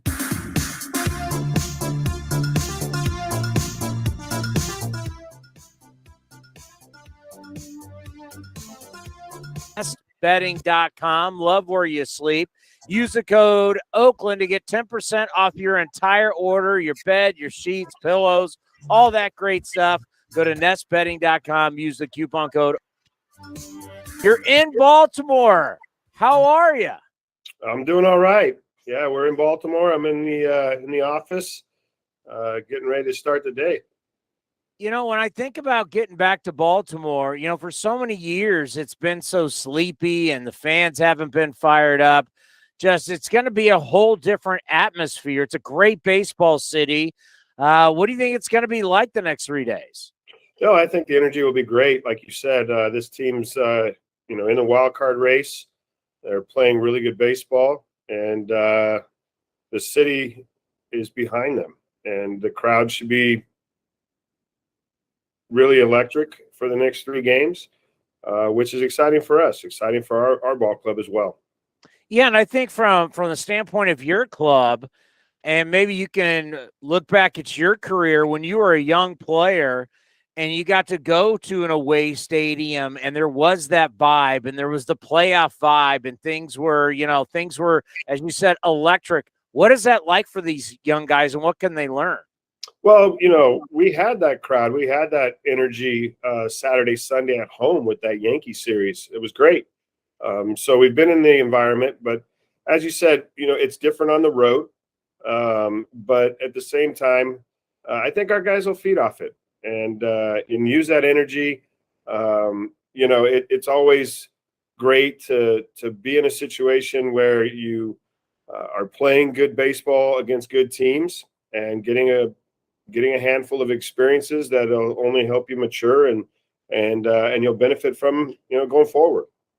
You just can't always look at a box score and say, oh, that's how somebody did. I think Ken Waldichuk yesterday, the fact that he gave up the 5 hits, walked 4, only gave up 1, struck out 6, tells you what kind of stuff this kid has. He was very impressive. Now that you've gotten to see him his first time out there, what's your first impression? Yeah, big-bodied lefty, a competitor. He got himself in trouble right away and pitched out of it. He gave some hits in the first, kept his composure, kept throwing strikes. He started using his changeup later in the game. So I think we definitely have something to work with here. It's going to be a learning curve, as it is for all of our young guys, and recognizing their strengths and their weaknesses at this level. They're going to be different than what they were in AAA. And, it's our turn to kind of help him grow, help him get better, build off this last start. And as you said, the box score, may not have represented just the true, performance, and that's a good thing. It means we only got somewhere to go from there. He really hides the baseball well. As a left-handed hitter, how tough is it to see a left-handed pitcher when he's hiding that ball behind him for so long? Yeah, there's some deception to it, like you're talking about. And, there was only one lefty in the lineup yesterday for him. He did a really nice job against him, the Garcia kid. So as you talk about, we'll continue to kind of, evaluate him, understand what he does well, what we need to work on. And as you talk about, the deception to the breaking ball, left on left, the changeup, as I mentioned earlier, looks like a plus pitch. So he's got the arsenal. And as you talked about as well, he struck out 6 in 5 innings, which is nice. Yeah, I mean, I know you're living moment to moment, day by day, but for A's fans, you start looking at, wow, Ken Waldachuk. You got Sears going tonight. I mean, you got some guys that you look into the future. It's hard not to be excited about some of these young players. Yeah, I don't disagree with you at all. And exciting to get a look at these young players for the next 30 plus games. As you talked about Waldachuk, you talked about Sears, Martinez, who's in the rotation now. Langlieres has been here, but also, I think I'm not sure what the record is, but in terms of having 17 rookies make their debuts, I'm assuming we're approaching some type of record or have gone. You own it. You own it. We're definitely giving guys opportunities. We're getting looks at just about everyone. And again, we're still here to win baseball games. Dermis Garcia. Like, I watch him and I say, I want to see him play every day. This kid is big kid, swings with bad intentions. He's hit in the past, and he's still young at 24 years old. What's your scouting report on your first baseman? Yeah, as you talk about, he's 24. He's grinded through, 6 full seasons in the minor leagues with the Yankees. I think this was a great 6-year free agent pickup for us, and we're getting a good look at him right now. He's starting to, play regularly, and the home run he hit in. Help me out here. Where were we yesterday? DC. Yeah, so the home run he hit there. There's only 31 left, Kotz. We only got to get to 31 more. Second longest homer in the stadium. So he's got the power. It's going to be whether or not he can reduce the strikeouts, and that's something that we're going to have to evaluate and help with. Yeah, that seems to be something with so many of these young guys. It's so different from like your generation. I mean, it's even with Langoliers. Langoliers, he's so exciting. He's dynamic. And I mean, my God, yesterday, home run, double, but yet there's still a lot of strikeouts. I mean, it's what do you guys do from a hitting standpoint to try and limit that? Because isn't that also kind of a mindset? It can be a mindset. It can be, a willingness to sacrifice something. If you're sacrificing maybe the pull side when you get 2 strikes deeper in the count, you're sacrificing the fastball and trying to stay on the breaking ball. So there is a certain aspect to the mindset and the mentality. For Shea, he's getting pitched differently than maybe he was, in his first 25 at bats. The league makes adjustments pretty quickly. Same with Dermis. We saw a lot of spin yesterday down below the zone. So it's his turn to make that adjustment. And, the other aspect of all of this is that strikeouts are viewed as okay now. Most guys have between a 22 to 30% strikeout rate that slug a little bit. And these 2 young players we're talking about slug. So they're going to have their moments they go through. And we have to just be patient with them and continue to help them grow in their mindset and in their approach. Just take us back, because it wasn't that long ago. If Mark Kotsay struck out 3 times in a game, how were you feeling? I snapped my bat, my helmet, probably broke something in the bat rack. There you go. You wanted that one, didn't you, Tony? He set it up. Yeah. Oh, Bip Roberts. I mean, think about that. When we were growing up, those Padre teams, when you got like Tony Gwynn, Roberto Alomar, Bip Roberts was like, if you struck out 3 times in a game, people are looking at you like, what is wrong with you? Yeah, exactly. And that's where I say times have changed. An out is an out. That's how it's kind of viewed now.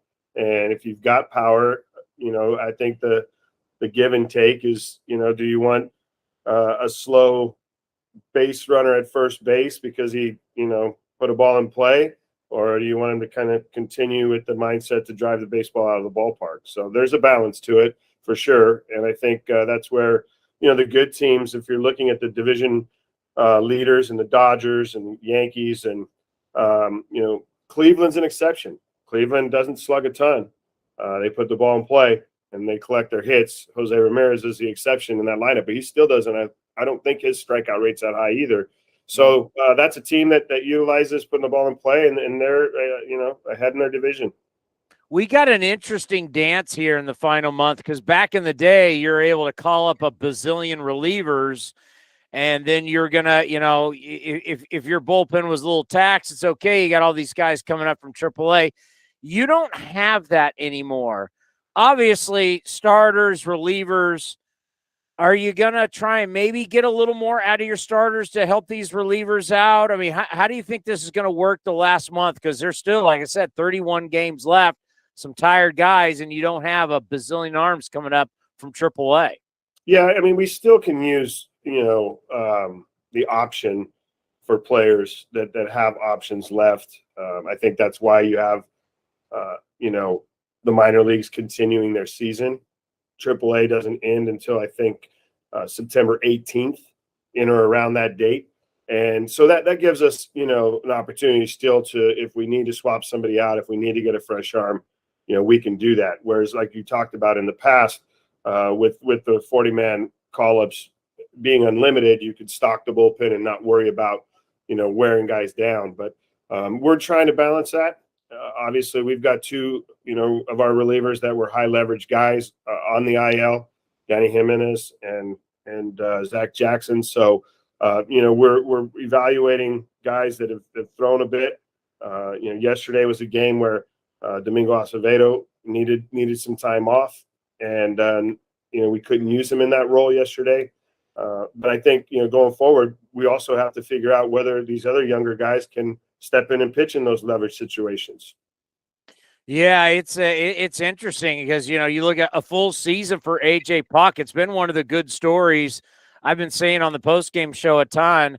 I got to not even look at the numbers. The fact that he stayed healthy the entire season has been the success story. When you look at your big left-hander, how do you evaluate his year? I think it's been great. We've brought him along like you talked about. We've built his confidence up. He's in the back end of the bullpen now, where if you ask that question in spring training, where would you see AJ Puck?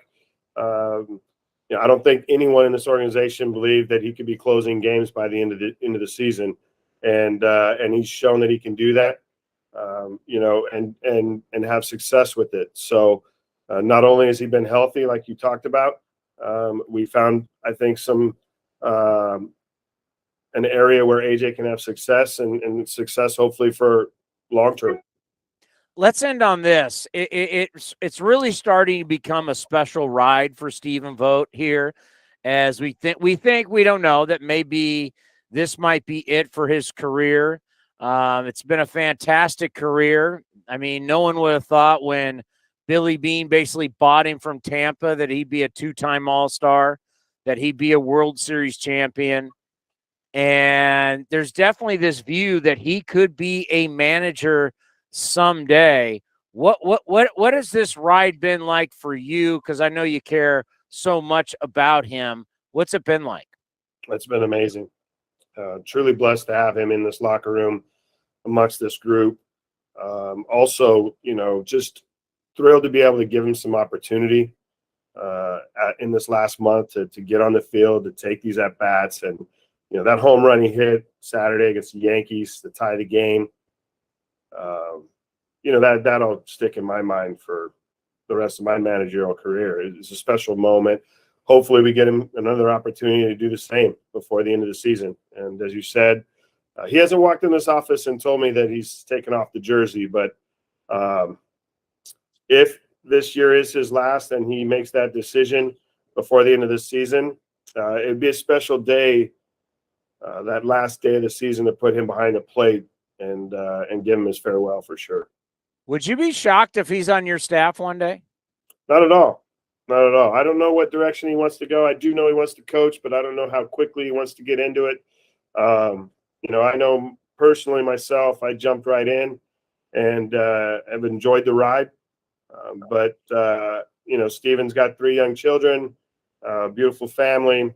There may be opportunity for him to make impact or be there with them. But, he's a baseball guy. So This is what he knows, and this is what he loves. And I don't expect him to be away from the game for very long. I'm betting on media. Watch, he's going to end up in TV. I think you're right. I think he'll do some form of an ambassador role and jump in on the media side. I agree. Did you ever think about that? I don't look as good as you, so I don't think media really looks at you could have that Golden Spikes Award behind you. I mean, you could be looking good on TV.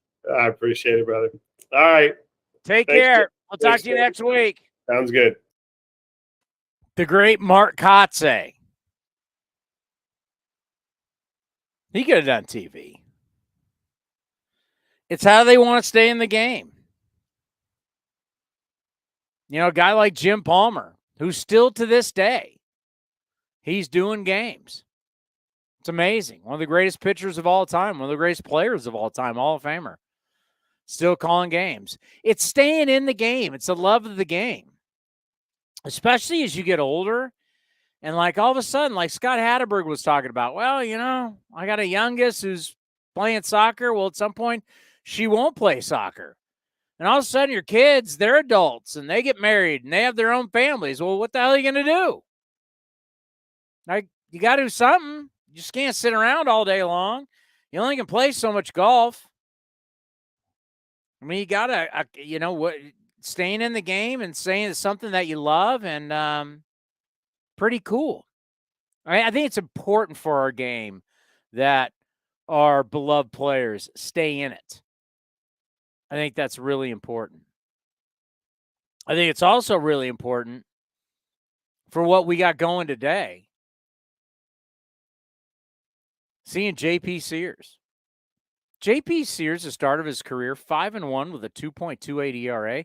And by the way, a lot of that ERA, the bad part of the ERA, which there's no bad part at 2.28, but one of the reasons why it's a little bit higher, those were from relief appearances with the Yankees. Like his starter, what's his starter ERA? Let me check. And who are they going with today? Dean Kramer, who's actually having a nice year for them. I think he's 6-4 with a 3.24 ERA. I mean, you know, what do you think of starting? Oh, he's in my notes. Yeah, well, the Orioles bullpen is actually one of the best. Their bullpen is lights out. Kramer's 6-4 with a 3.24. Yeah, I think their bullpen's third best. They had the third best ERA in the American League. Yeah, I can tell you exactly. You're wrong. It's not third best? No. I thought the Yankees and Astros were better. Nope. They are fourth best in Major League Baseball. Oh, I said American League. Behind the Astros, Dodgers, Yankees, Dodgers. Yeah. Third best in the American League. No. Yeah. But they're fourth best in Major League. Yeah. It's you're trying to not count the rest of baseball. It's they got rid of their closer, who everyone said, why are you trading him? And they brought in Felix Bautista, who is even better. So Baltimore stand at 3.14. Astros are 2.93, Yankees 2.97, and Dodgers 3.10. What does that mean? I don't know. Yankees have been terrible lately. Yeah, they're not good. They finished the month of August 10-18. I saw a stat that's the most losses in a month for them since 91. That's not good. JP Sears 4-1 with a 1.69 as a starter. Hold on.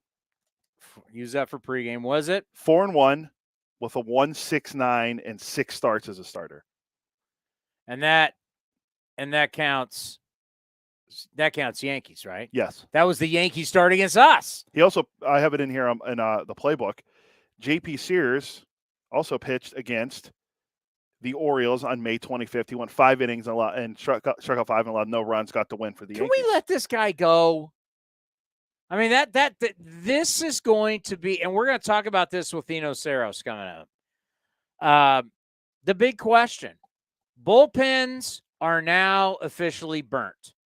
And in years past was September call-ups. September call-ups meant you're bringing up everybody.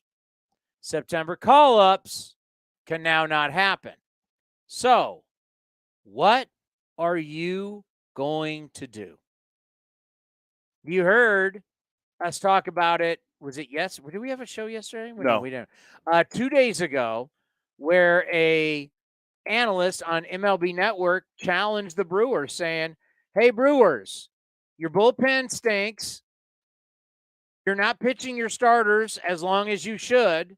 So ask yourself the question, Do you want to be in the postseason, or do you just want to save your starters for spring training? What are you going to do? Because what did the Brewers do as well as anybody else the last couple of years? Call guys from the minors for the last month of the year. And now they can't. So their secret sauce of being to call up a bunch of guys to help out. Here comes the cavalry. Da-da-da-da-da-da. They're coming riding in on the right horse. They can't come now. You can't ride in on the white horse. Now you got what you got. And you're able to bring up 2 guys, 26 to 28. And now everybody's like, I'm not so sure about this. I mean, the fact that we even adjust the rosters for the last month of the season, to me, is still a joke. It's better. I know MLB Network, our favorite show, MLB Now today, will say, it's just right. I don't know of any other sport that plays one way for 5 months and then the last month of the season does things differently. It actually is crazy. I mean, if there was any sport that should be able to add roster spots because of guys getting hurt, you think would be the NFL. Like, I mean, the war of attrition. I mean, there's so many guys beat up by the end of the season. It's sad. These guys are getting doped up like you wouldn't believe just to play. Does the NFL add roster spots for the last couple months, last couple weeks of the season? They do not. I mean, it's crazy what baseball has done all these years. It's literally crazy. And to listen to baseball people say, yep, I like it. Call people up, get them experience, get them this, get them that. Like, what? You're playing baseball for 5 months one way, and then the last month you play by completely different rules. And how many of these guys that have been playing in the minor leagues are helping decide how divisions are won? Because a lot of the bad teams call up a bazillion guys. And so now you got these guys that were pitching in the minor leagues are now deciding who wins divisions in Major League Baseball. Does that not sound crazy? Yes, it is. And the fact that we're even allowing 2 more spots is crazy. Man, you should say these are the rosters. It's 25, 26, whatever you want it. And that's what your roster is all season long.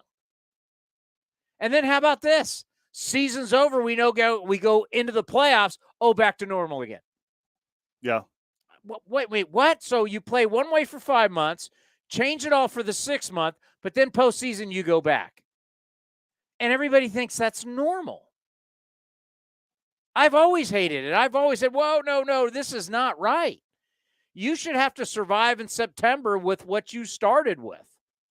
You shouldn't be bailed out with a bunch of guys. That's terrible.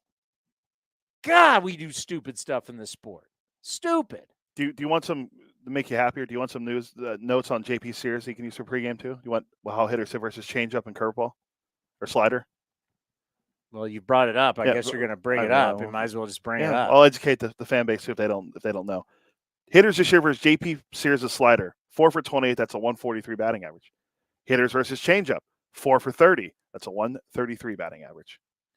And let me give you something that is so typical of modern day baseball. So you basically just told us what? How effective his changeup and slider are. Okay.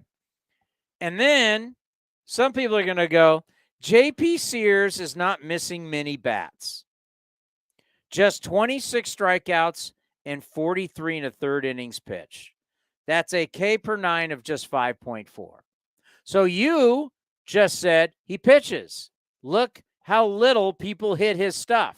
But modern day baseball, they're worried about how many guys he strikes out. I don't know. He's 5-1 with a 2.28 ERA. Pretty darn good. He's winning. He's successful. Is he striking out the house? No. Do you have to strike out the house to win? No. Newsflash, the ace starters don't strike a lot of people out. You don't have to strike everybody out. There's plenty of guys who strike a ton of guys out, and they got 4+ ERAs. Would you rather have a guy with an ERA under 3 who gives you a chance to win, or would you rather have a guy that throws 100 miles an hour, 4+ ERA, but he strikes guys out? I'll take the guy, the first one. Pretty basic. Coming up next, it's the Eno Sarris Show. Eno Sarris, national baseball columnist from The Athletic, will join us right here on A's Cast Live. Hey A's fans, check out Longport Fish Company, an exciting new chef-driven seafood restaurant located in the Veranda Shopping Center in Concord. Longport features the highest quality lobsters, oysters, king salmon, flavorful cioppino, and much, much more. It features a full bar of craft cocktails, local brews, and a curated wine list. Longport Fish Company is for all occasions too. Date night, business meetings, catching an A's game at the bar, or bringing the whole family. Check us out at longportfc.com, on Yelp, and on all social media.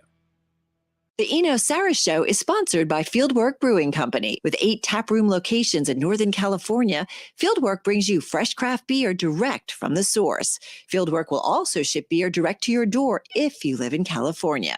Visit fieldworkbrewing.com. The Coliseum has gone by many names, but none better than the Last Dive Bar. Hi, everyone. Ken Korak here, and my friends at Last Dive Bar are helping us celebrate our longtime home. Last Dive Bar has the most unique merchandise for all Oakland baseball fans. T-shirts, sweatshirts, the Ray Fosse line, and my personal favorite, the lights have taken full effect. Visit their website at lastdivebar.com or follow them on social media at Last Dive Bar. All proceeds are invested back into the A's Community Fund and their affiliated charities. Go to lastdivebar.com. That's lastdivebar.com.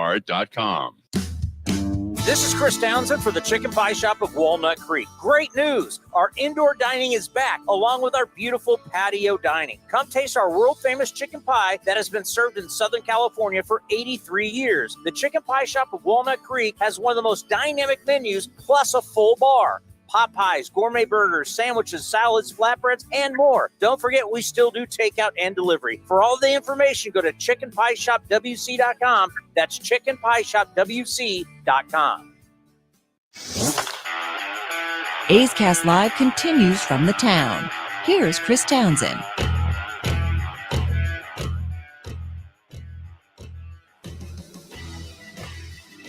Show is sponsored by Fieldwork Brewing Company. With 8 taproom locations in Northern California, Fieldwork brings you fresh craft beer direct from the source.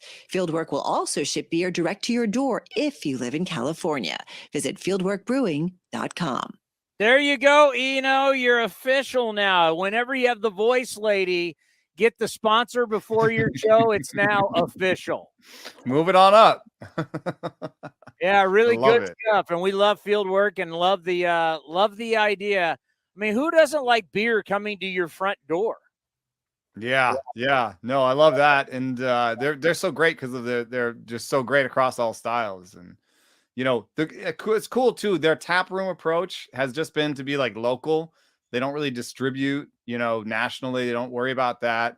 You don't really find it in your grocery store. You find it in your neighborhood. So that 8 tap room approach is like, oh, they're in San Leandro, they're in San Mateo, you know, you can find them nearby. It's pretty cool. Yeah, it doesn't make it for like, oh, I got to go 30, 40 minutes away to get my favorite beer. They're in all these different locations. So they're in your market. Yeah. All righty. The big thing for me is I said, having read that book, The Tipping Point, I said earlier this year that basically these front office people have outsmarted themselves. And boy, the smart people don't like to be told that they're not smart. But with their whole data and whatever they got that says that, you know, we need to stop pitching starters long in games and go to new arms and go to the bullpen. I said, this is the year, the tipping point when it falls apart. And you've come out with an article that shows teams that do a lot of back-to-backs, teams that do back-to-back-to-backs, how they have fared this year, how they have struggled, and they've had to do that because they don't allow their starters to go long. And now the new wrinkle, which I talked about a long time ago, that's really going to it's really going to show the main issue here, rear its ugly head, as they like to say, is they used to be able to call up a bazillion guys from AAA or from wherever in their minor league system with the September call-ups, and like Maybelline, they could cover it up. But now you can't cover that up anymore. So you got these struggling bullpens who are overworked, and oh, by the way, you know, you got a whole nother month of baseball to go. Yeah, I think you've really hit the nail on the head with that intro. I mean, it's just it's a lot of things in a lot of different directions coming to a point. And, One of the things is, for example, for a long time, we had starting pitchers go, 5.5, 6 innings on average. So the bullpen went 3. And then some guys in the front office said, wait a second. Why do we have starters who have this ERA go 6 innings and then relievers who have a run lower ERA go 3 innings? That doesn't make sense. We should have relievers go more because they're pitching better. So it started to coalesce, and now it's actually to the point where it's about 4.5 innings each. The starters pitch about 4.5 innings and the relievers pitch about 4.5 innings. And guess what? Their ERAs are the same. We've pushed it. We've pushed it to the point where now relievers and starters are the same because we're asking so much out of our relievers and so little out of our starters that it's kind of come to the point where they're equal. So if you look over, there's a chart in my piece about this in The Athletic, where if you look at over time, the number of back-to-backs, the number of back-to-back-to-backs, and the number of 4-out plus appearances by relievers, it just goes up and up and up and up and up. Yes. But if you look at the last 3 years, back-to-back-to-backs have gone down, back-to-backs have gone down, and 4-out appearances have gone back up a little bit. So we're in the middle right now where teams are being like, wow, if we really are going to get 4.5 innings out of our relievers every night, and we can't just call up a guy, because the new rule that you're referring to is that you can only option a guy 3 times before you lose them to waiver wire. So if we can't just keep optioning guys, then, we don't want to hurt all our guys, because we're getting a little better understanding what fatigue does, what rest does, what that needs. We're getting to a point where we can't get any more out of the bullpen. Like we've come to a point where a big statement right there. Yeah. And, We're maxed out. Yeah, we're maxed out. And so there are teams that are trying to develop these 2-inning guys, right? And 3-inning guys. And I think that's an interesting idea. So you, in your 4th or 5th starter, maybe you only want them going 4. And there's plenty of starters that you can think of when you think of this, but maybe you only want your guy going 4 or 5. Maybe James Kaprelian is way better if he just goes 4, and then you have your long reliever who comes in and he pitches 2. Then you get to your traditional 3 innings in the back of the bullpen. I like that idea. What the piece explored was that a lot of the teams that were doing that were teams that are in transition, like the Orioles and the Pirates. And so they were trying things out. And they had more leeway. The Pirates, the Giants weren't doing that because they were trying to win every game. The Dodgers weren't doing that because they're trying to win every game. So, and then I looked at the role of Will Crow, who is a guy who was a starter, started the season as a good 2-inning guy. And guess what happens if you're a manager and you have a good 2-inning guy? You're like, well, dude, I want that guy every night. Even if you're the Pirates. Yeah, even if you're the Pirates, you're like, yeah. I don't really have a setup guy, and you're asking me to pitch this guy 2 innings and then not have him for 2 days? Nah, dude, if we're going to win any game, like I want a setup guy. And so Will Crow, over the course of the season, became a 1-inning guy. And he literally said to me, I pitched myself out of the 2-inning role. And I think that's something that would happen almost any time. The only guy who's kind of stayed in it all year is Colin McHugh, who's just like a steady veteran on a really good bullpen. Right? Like they have Iglesias, they have Matzek, they have Minter, they have, Kenley Jansen. So they can afford to be like, Colin, we want you for 2 innings. That's what we want out of you. But if your bullpen has any tightness to it, the manager's like, yo, I need to win tonight. I don't even know. One of the guys I talked to for the piece said, we have all these models and we have all these numbers, but the models don't have in it, will I have a job next year? As the manager. Ooh, see, there's where you start to look at it and that becomes one of the big rifts in our game right now is you have the front office wants to run everything, but the front office, when it goes bad, doesn't meet with the media every day, doesn't go down to the dugout before who are they going to fire first? And they're not going to fire themselves. Yeah. So this is where it becomes a tough thing is you're listening to these managers, right? When we're with let's say a Mark Kotsay or a Gabe Kapler in the Bay Area, and you go down to the dugout and everybody's asking them questions and kind of rolling their eyes because they know the front office is making a lot of these calls. And then after the game, you're talking to the manager, and he's in a tough spot because he's doing what the front offices want. So they're making all the calls, but yet they don't want to have to answer for them. At what point, what do you do as a manager to kind of save your own behind? You know, I've been thinking about this personally. For there's some subtext there, but I've been thinking about this personally. But the job you take is super important, and the promises they may break them. They may be not on board. You know, obviously promises are being broken in Colorado, where the research and development department has quit en masse twice. All of them have quit. All of them have quit in the last 2 years. Walk out twice. See ya. Yeah. So obviously there's something going on there where they promise those analytics guys something, and then we're like, oh, maybe can you do some laundry too? So that's a whole nother thing. But I think, taking the right job is huge. And I think that's something that Joe Madden even said, right? I don't know that I agree with Joe Madden on everything. I think that the manager should be in a collaborative position with the front office and should have his say, but also kind of work with the front office on things like setting lineups and so forth. And he thinks maybe the manager should have more control over that. However, the thing that he said that really resonated with me was like, I'm not taking another job unless I'm convinced that it fits me, and it fits what I want out of the job. It makes me think of the Golden State Warriors, where it really is everybody pulling on the same rope.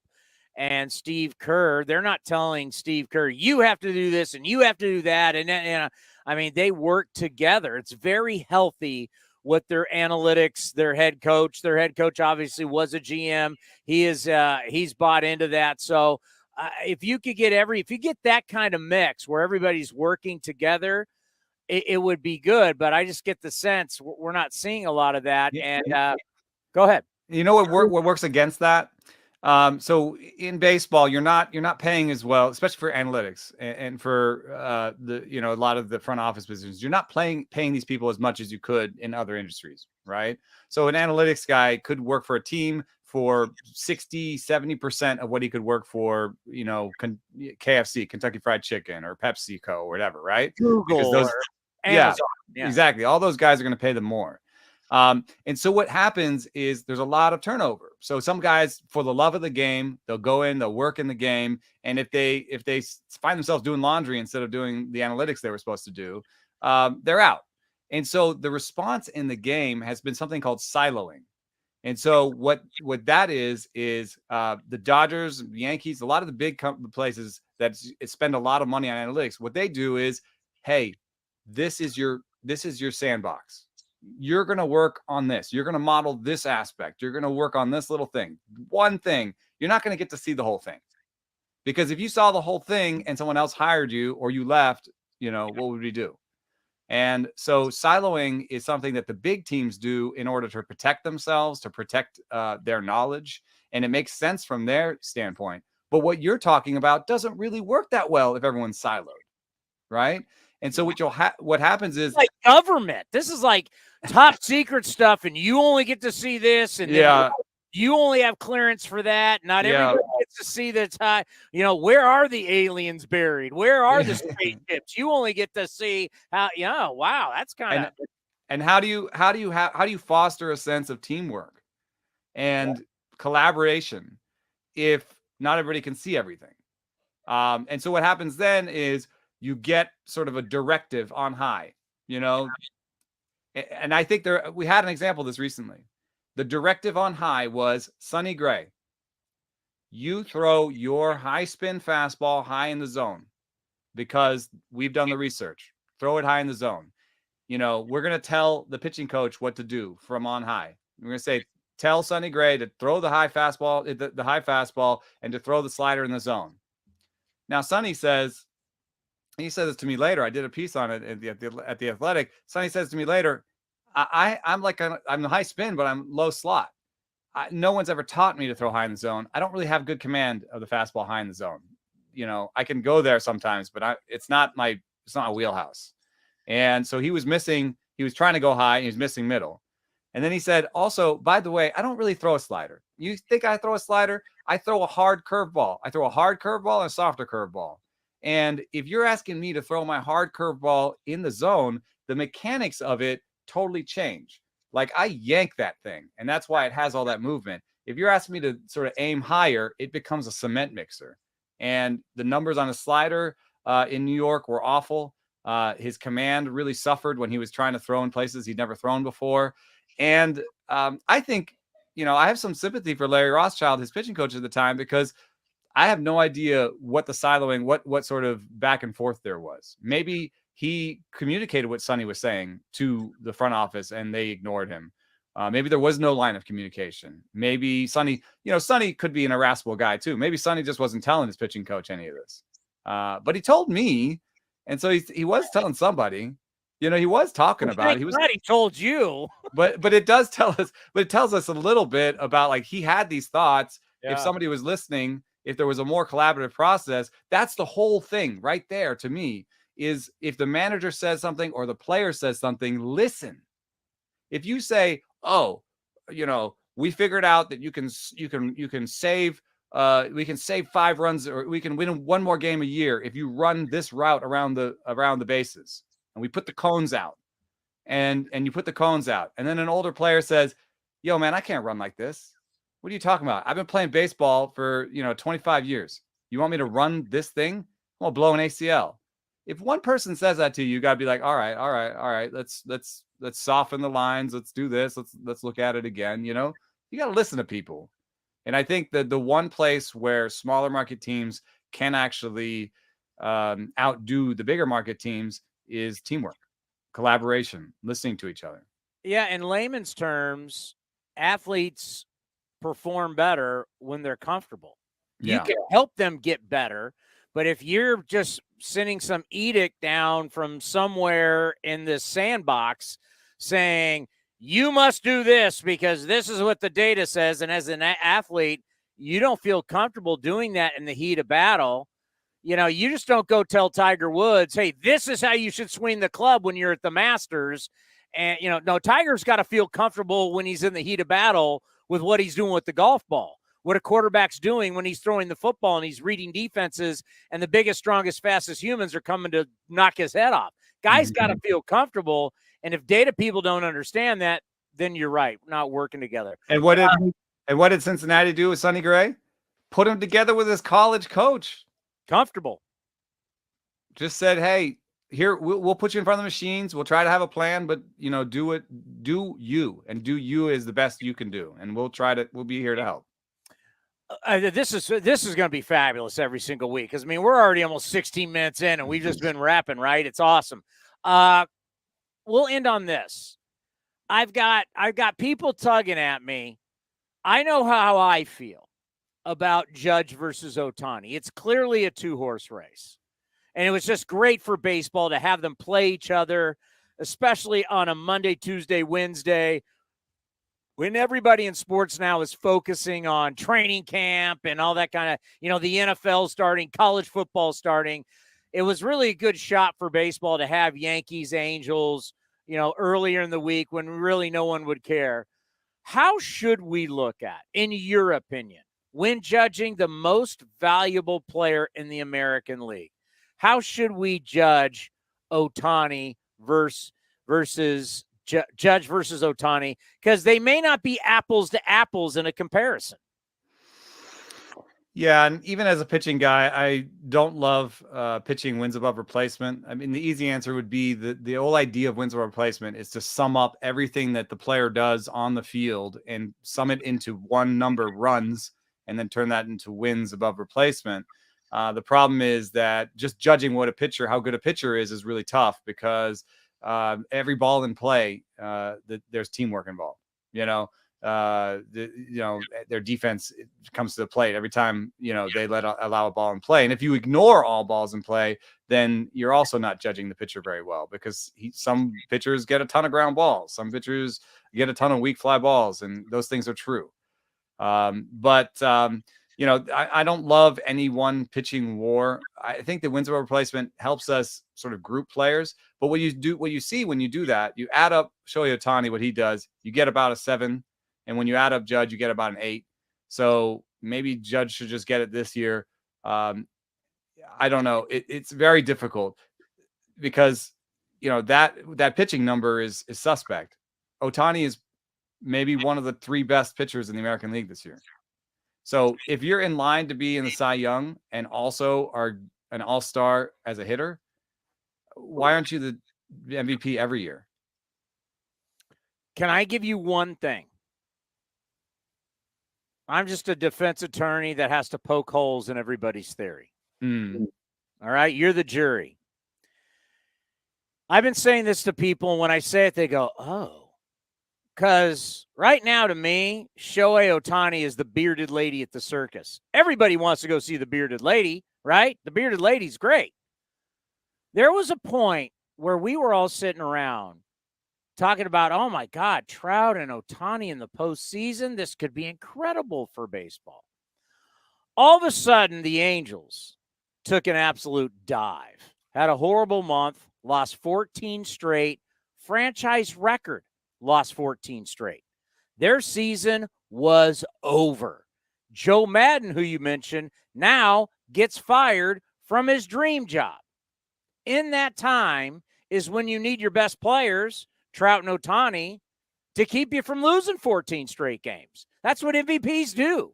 But it was early in the season, so we've now all forgotten about that. Eno, during that 14-game losing streak, Ohtani hit a .192, 2 home runs, 4 RBIs, and this whole pitcher, he was 0-2 with a 9 ERA.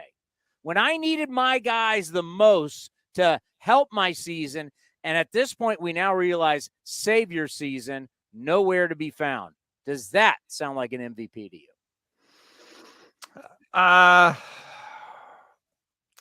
The numbers have not been able to show that clutch exists. And also, you're looking backwards at a moment. If I told you he had a bad stretch in May, would you say he's unclutch? You know what I mean? Like you're looking back at it now and you're saying he was unclutched. I don't have to have answers. I'm a defense attorney. I just have to go cold. If the Yankees lost 14 in a row and Aaron Boone got fired and Aaron Judge didn't do anything. Well, Aaron Judge hasn't been fully judging, and the Yankees have been falling back. That happens throughout a year. But if he had a stretch like that and his manager got fired, how we would highlight that also just kind of show the pressure of playing in New York and performing in New York. We now applaud Ohtani. Oh, he had 9 strikeouts against the Rangers on a Tuesday night when nobody cared and they're 20 games out. If Aaron Judge had a stretch like that for the Yankees, people would have flipped out. For Ohtani, he had a stretch. His team's out of it. His manager got fired, and no one even remembers, except me. Yeah, there's an interesting thing that you're talking about, which is quality of opponent, which is not adjusted for in wins above replacement, and maybe it could be. I think it's if you do think about it, beating up on the Rangers, or whatever team it is, it doesn't look good. It doesn't look as good as beating the Blue Jays or the Rays in the heat of a race. It doesn't. And there's one stat that does sort of sum this up in a really interesting way, which is it's called win probability added. And so what it's asking is who added the most win probability? Like, who made his team more likely to win? And guess who leads the league? It's Aaron Judge by a ton. By a whole win over Manny Machado and a whole win and a half over Yordan Alvarez. And that, yeah, let me see. It's hard to see because he doesn't show up at the very top of either, so you have to kind of add them all together. But Judge has added over almost 6 wins in win probability added, and Ohtani has added 1.7 as a batter, and he doesn't even come close to Judge. No, I don't think so. Wow. 1.7 as a batter and 2.3. So he's at 3.4. And So Judge he's at 6? he's below Alvarez. He's like fourth in this. That thinks about, like, you know, who performs at what time in the game and how important is the situation. So that has a little bit of what you're asking about. But there are no numbers that I know of that really that adjust for quality of opponent in their wins above replacement. All right, let's end on this. We're about to have a heat wave. People still want to drink beer in a heat wave. What is the best style of beer during a heat wave? I'm big on Pilsners. When it's hot, I want a Pilsner. And sometimes it's a little bit bitter for people, but for me, lager is a little bit sweet. There are a lot of pretty sweet lagers out there. So I'm a big fan of Pilsners in the heat. I like a little bit of bitter, and it just feels like so like watery, refreshing, and crisp. So have a Pilsner this heat wave. Yeah, it's tough to go IPAs in a heat wave. It's like, ugh. Yeah, they're sweet too, right? But it's just there's something about, I mean, something about lighter that's easier in a heat wave. Yeah. That's my scientific data right there. Fieldwork has a Hills and Valley American Pilsner, 5% on tap in most places. That's right there for me, 5%. This is going to be awesome. We're almost kind of like your guinea pig too. It's like whatever you're working on, you can throw it at us to see how the reaction is going to be before you go national on The Athletic with something. I mean, you can utilize us as your guinea pig. Yeah, maybe I'll look into quality of opponent and see how much that changes the American League MVP race. You now make this show so much better. We appreciate it, my friend. Have a great weekend, and we'll talk to you next week. Thanks for having me. Locations in Northern California, Fieldwork brings you fresh craft beer direct from the source. Fieldwork will also ship beer direct to your door if you live in California. Visit fieldworkbrewing.com. Remember when they were trying to get all the guys to hit the ball in the air? Remember when that was baseball's next brightest idea? Yeah. The launch angle revolution. Uh-huh. They wrote a book about it. Jared Dime wrote a book on the Twins. Yeah. How's that working out? Well, the Twins aren't in playoffs right now, and they were one of the teams that did it. How's that working out overall? Ball in the air. Not great. Home runs are down. Baseball is figuring out how much. So here's the deal. Baseball and golf are actually very similar. You're hitting a ball, right? But the way that you go about data and equipment, there's things that are similar. And in golf, there's certain people, mainly teachers, because they make money off videos and lessons. And, you want to be that hotshot teacher that teaches guys on tour. They get into like a certain thing. Like one of the big things now has been shallowing the club, right? Some of you may have no idea what that means. Doesn't matter. It's like launch angle. This is a better way to hit the ball. They're always trying to find their niche and making their niche. Like Brian Kinney, our guy BK. BK has tried to make bullpenning his thing and his show's thing. People try and get their fame off an idea, and they run with it, and they run with it till they beat it in the ground.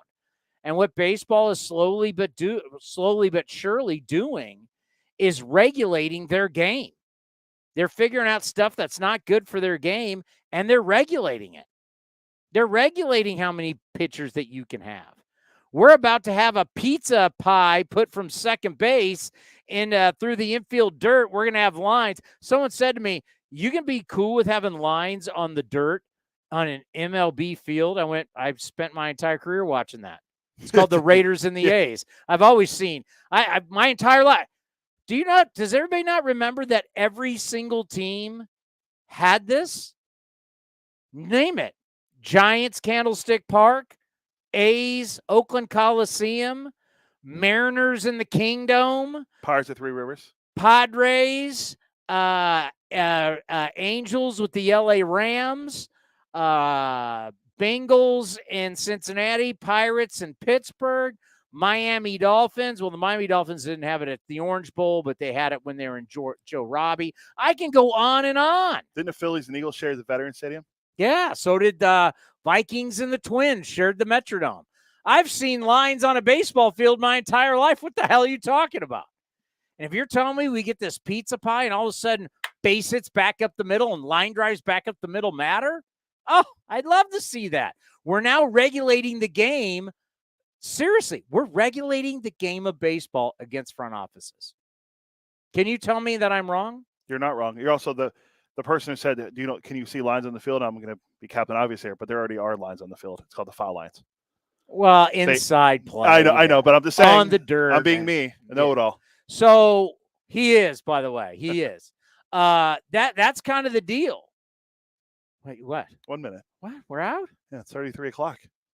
But how crazy is that? I guess you could say this has happened in basketball. I mean, the basketball at one point took away the dunk in college, right? Because Kareem Abdul-Jabbar was so dominant, right? They've changed rules in hockey to get more scoring, getting rid of the clutch and grab and all that. Well, they're talking about basketball moving the 3-point line back even further because of players. You got to regulate, but we're regulating the game against the front offices and their ideas. Is what we're doing. We're not allowing you to have as many pitchers as you want. We're now going to regulate against your shifts that you love so much. It's now become. It's not about the players. It's not about the managers, and it's not about the coaches. It's really become the front offices. Owners are connected to the commissioner, right? I mean, the commissioner works for the owners. It's really fascinating, but the commissioner's office is really battling now against front offices. Yeah, well, it's true. They are. It's crazy. Yeah.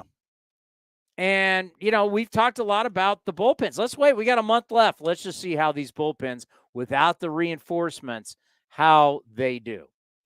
All righty. That's going to do it for A's Cast Live. It's a Friday, right? Yeah, and Labor Day is Monday.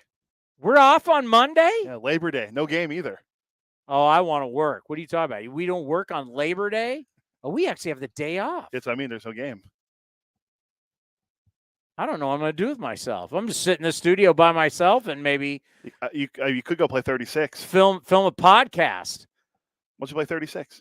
Talking about the Red Sox and what a disaster they are. Oh, good article by Ken Rosenthal. Ken Rosenthal. Oh my God. How would you feel about, oh my God, run out of time. But how would you feel spending the most money in baseball to see your team and your team's running itself like the Rays? They're in last place in the AL East. Think about that. Last place. You have the most expensive tickets in the game, and the guy that you brought in is like, no, we're going to continue to go like the Rays. And then meanwhile, Mookie Betts, your guy's in L.A. doing what he's been doing. They won a World Series. No big deal. Oh, Xander Bogaerts, you want him? He's probably gone. Rafael Devers, see you later. All right, coming up next, A's Total Access right here on A's Cast. Thank you, everybody, for listening and watching to A's Cast Live. We'll see you on Tuesday. The Coliseum has gone by many names, but none better than the Last Dive Bar. Hi,